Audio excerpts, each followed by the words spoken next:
The greatest fear of a night pilot in World War II was not enemy fighters. It was not the anti-aircraft artillery tearing through the sky below you. It was not engine fires, nor the death that came fast and without warning in the skies over occupied Germany.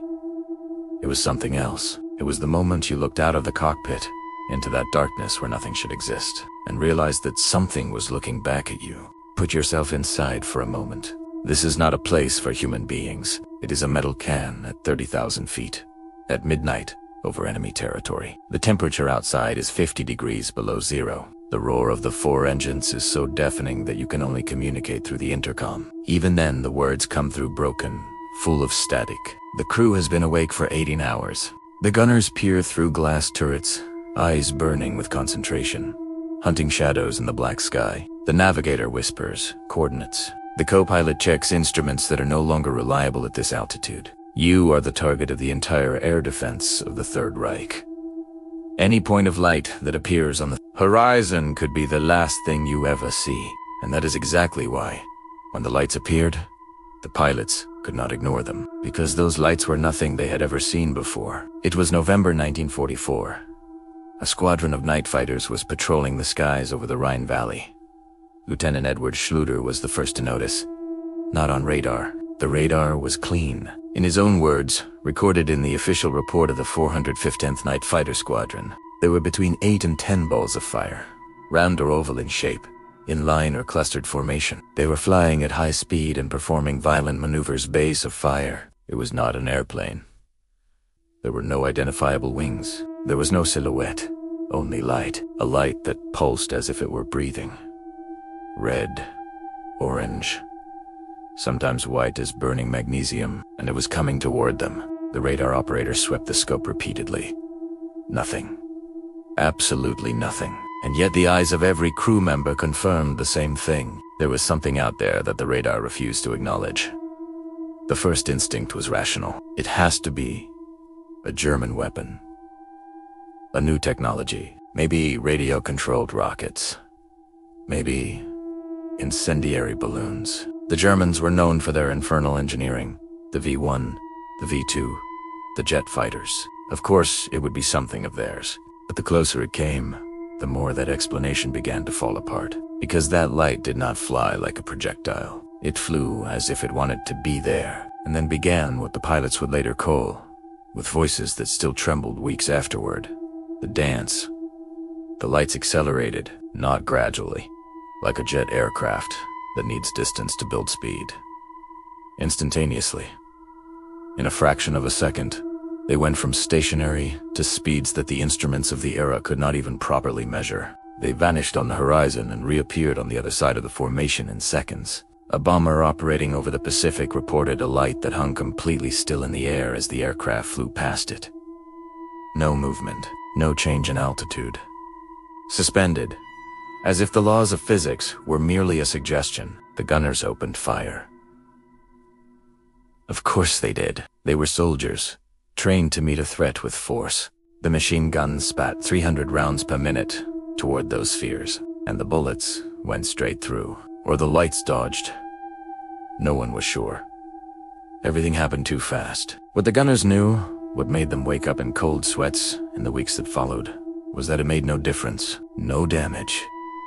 No trace of impact, like shooting at something that exists in a different state of matter. And the lights, as if in response, began to play. That is the word that appears in the reports. Play. Veteran pilots, men who had survived the North Africa campaign and the Helamonte Casino, using the word play to describe the behavior of those spheres. They dove between bomber formations. They passed within feet of wings without ever colliding. They executed perfect 90-degree turns, maneuvers that at any speed above 250 miles per hour would have turned a human pilot to pulp inside the cockpit from the G-force alone. There was no pilot. No one was dying inside those lights, and that is exactly what made everything so terrifying. Because an enemy you can kill still gives you a chance. An enemy you cannot touch. One that ignores your bullets, that maneuvers beyond the limits of known physics. One that seems to be watching you with a cold and calculated curiosity. That kind of enemy gives you absolutely nothing. Only silence and lights pulsing in the darkness. If you believe we are not alone in this universe, or that the official history has always buried the darkest secrets of those who were there to live it, hit that like button right now. Because what comes next is even more unsettling than what you just heard. When they landed, the pilots had to file a report. Standard protocol. Any unusual sighting had to be documented for the intelligence officers, but nothing in that protocol had ever been designed for this. Lieutenant Myers, describing the encounter for the first time to his superiors, reportedly said he did not know what they were. He only knew they were not Allied and they were not German. The response from the officer who debriefed him was skeptical. Very skeptical. Allied command had a problem. It was not a tactical problem. Those lights had never attacked any aircraft. No pilot died because of them.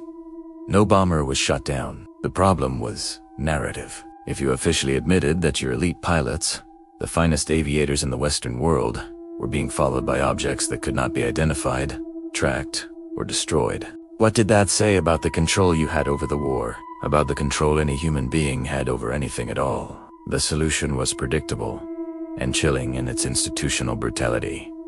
Combat fatigue, hallucinations caused by sleep deprivation and extreme stress. The reports were filed away. In some cases, pilots were quietly advised not to discuss the matter with the troops, so as not to spread panic. On the German side, discovered decades later in captured documentation, the situation was identical. Luftwaffe pilots were reporting the same spheres. The Nazi high command suspected they were a new American psychological weapon. No conclusion was ever reached. Those reports were filed away, too. Two armies, two mortal enemies. The same phenomenon, and the same official silence, covering everything like a shroud. The war ended in 1945. The battlefields went quiet. The bombers were retired. The pilots went home. To Iowa, to Yorkshire, to Bavaria, and tried to rebuild normal lives in a world that had changed forever. But some of them never stopped looking up at the sky at night. The phenomenon became known as Foo Fighters, a slang term borrowed from a comic strip of the era, adopted with the dark humor of men who needed some way to make the inexplicable bearable. The name helped. The mystery did not. Decades of research produced no definitive answer. No German or American secret weapon was ever identified as the source of those lights. No physical material was ever recovered. No technology of the era could have replicated the behavior described by hundreds of aircrew members across theaters of war separated by entire oceans. What were those lights? They were ours. They were theirs. They belonged to no one. They were something that no bullet ever touched, that no radar ever captured, that no official ever publicly acknowledged, and that pilots who had looked death in the face described with a single word when pressed: terrifying. Not because of violence, but because of the silent certainty, suspended in that darkness at 30,000 feet, that something out there existed far beyond our understanding, and that something was watching us with a perfectly absolute indifference. The Foo Fighters were only the beginning. Military history is full of secrets that the official world chose to bury rather than explain. If you want to keep going down that rabbit hole, if you want to know what else was seen, reported, and silenced in the skies and seas of the 20th century, subscribe to the channel and hit the notification bell. Because the next mystery goes even deeper, and it is a great deal less comfortable.